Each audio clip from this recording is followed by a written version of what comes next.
From the FDP's point of view, that's the German Liberal Party, Germany needs 500,000 immigrants every year for a secure pension. We need a fundamental rethink in migration policy, said parliamentary deputy and financial politician Christian Dürr to the German press agency. And he said, if we manage to make Germany an open, modern immigration country and at the same time stabilize pensions, we will gain more as a society than we can imagine today. The Conservatives and the Social Democrats had put the financing of the pension on the back burner, a fatal mistake, criticized Dürr. That's his point of view. The aging society will be a major challenge for the next federal government. Dürr said, 50 years ago, 4 contributors financed 1 pension. Today, there are 2.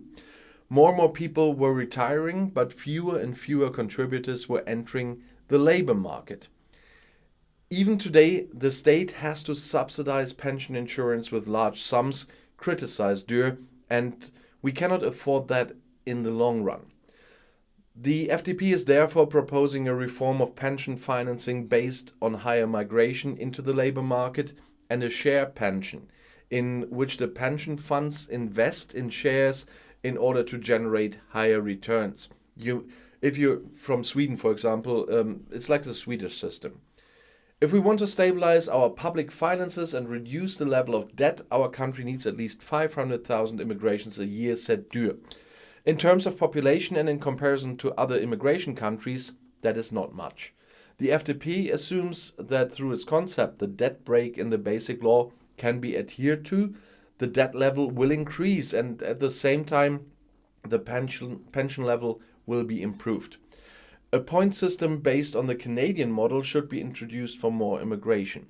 There, people willing to immigrate are classified according to their education, work experience, language skills, and age.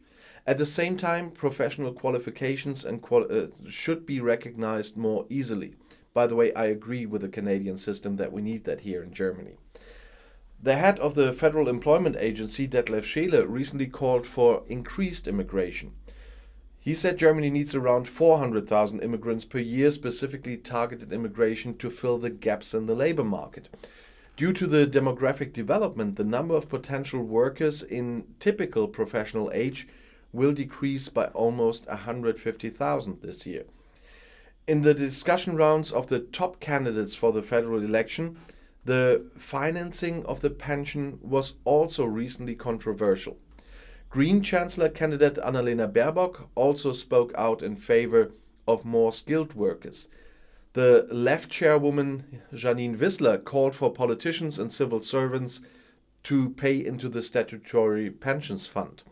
Chancellor candidates Olaf Scholz from the Social Democrats and Armin Laschet from the Conservatives argued about whether young people should be guaranteed that the retirement age and pension level would remain stable. Scholz campaigned for such a guarantee.